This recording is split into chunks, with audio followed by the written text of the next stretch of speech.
हाय। आज के इस वीडियो में हम काउंट एफ के ऊपर थर्ड एग्जांपल करने जा रहे हैं। तो मेरे पास यहाँ पर कुछ डेटा पड़ा हुआ है। इस डेटा के अंदर अगर आप लोग देखें तो मेरे पास कुछ सेल का डेटा हुआ है और इसकी जो हेडिंग है ऊपर मैंने दी है, सेल आईडी है, फिर सेकंड नंबर पे सेल मैन नेम है और फिर सिटी है और फिर आइटम्स है जो हमने सोल्ड आउट की है और फिर उसमें हमने जो है कितनी क्वांटिटी में उसको सोल्ड आउट की है। सही है। तो यहाँ पर हम काउंट के थ्रू हम फाइंड आउट करेंगे कि हमने कितने ऑर्डर आज लिए हैं और फिर काउंट एफ के थ्रू हम ये फाइंड आउट करेंगे कि सिटी वाइज हमने कितने ऑर्डर जो है वो सेंड की है। पेशावर सिटी में कितने जो है हमने ऑर्डर सेंड की है, फिर लाहौर, कराची।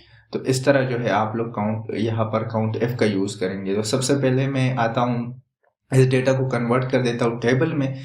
क्यों टेबल में कन्वर्ट कर देते? क्योंकि एक इसमें रेंजेस फिक्स हो जाती है, आप लोगों को फार्मूला लगाने की दोबारा ज़रूरत नहीं पड़ती, एडिट करने की ज़रूरत नहीं पड़ती। दूसरा ये है कि ये स्टैटिक डेटा को डायनामिक में कन्वर्ट करता है। एक बार हमने फंक्शन लगा दी तो ऑटोमेटिकली वो रेंज पिक करता जाएगा जब तक ये टेबल रहेगा। सही है। तो कंट्रोल टी से जो है मैंने इसको डेटा के अंदर क्लिक किया और फिर कंट्रोल टी प्रेस किया तो मेरे पास ये टेबल में कन्वर्ट हो गई। ये बॉक्स आएगा, इस बॉक्स के अंदर आप लोग के सामने ये आएगा कि माय टेबल इज हेडर। हमारी टेबल की हेडर है, अगर आप लोग देखें, हाँ है, इसकी हेडर है। सही है।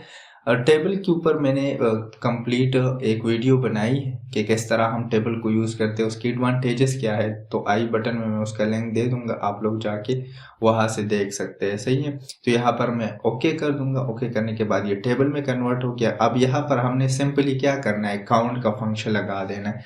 तो यहाँ पर मैं इक्वल लिख रहा हूँ, इक्वल लिखने के बाद काउंट लिखूंगा और फिर टेब प्रेस करूंगा। जैसे ही टेब प्रेस करूंगा तो आप लोगों को नीचे नजर आ रहा होगा, वो कह रहा है कि वैल्यू पास करें, वैल्यू 1, वैल्यू 2, वैल्यू 3। तो यहाँ पर हम रेंज पास कर रहे हैं। रेंज क्या? यहाँ से लेकर यहाँ तक हमारे पास जो इस आईडी है, सही है, ये हम दे रहे हैं कि यहाँ से लेकर यहाँ तक आप काउंट करें। तो हमारे पास 10 ऑर्डर गए हुए हैं, तो ये 10 है। अच्छा, अब यहाँ पर आप लोग ये सोच रहे होंगे कि ये सीरियल नंबर वाइज हम जा रहे हैं तो बस 10 हमें डायरेक्ट पता है।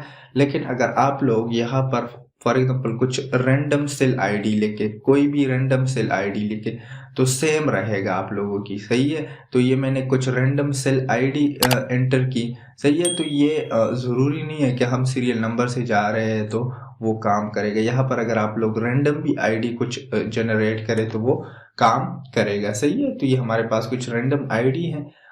तो यहाँ पर 10 रिकॉर्ड्स आ गए हैं या 10 ऑर्डर हमने आज ली है। सही है। फिर उसके बाद हम काउंट एफ का फंक्शन लगाएंगे। काउंट एफ में हमारे पास यहाँ पर अगर आप लोग देखें तो इसकी सिंटैक्स कुछ इस तरह है कि काउंट जो है सबसे पहले आप रेंज देंगे और उस रेंज के अंदर क्राइटेरिया पास करेंगे कि इस रेंज के अंदर आप क्या काउंट करना चाहते हैं। तो सबसे पहले हम क्या करेंगे, इसको रेंज पास करेंगे। मैं कहता हूँ सिटी में से आप कॉमा चेक करें कि पेशावर जो है, पेशावर कितने ऑर्डर हमने सेंड की है।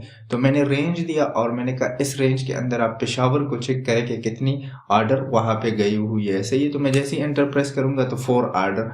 अब अगर हम सेटिस्फाई करना चाहे तो ये फर्स्ट ऑर्डर है। सही है। ये सेकंड ऑर्डर है जो पेशावर को गया हुआ है, ये थर्ड ऑर्डर है और इसके नीचे जो है ये फोर्थ ऑर्डर है। सही है।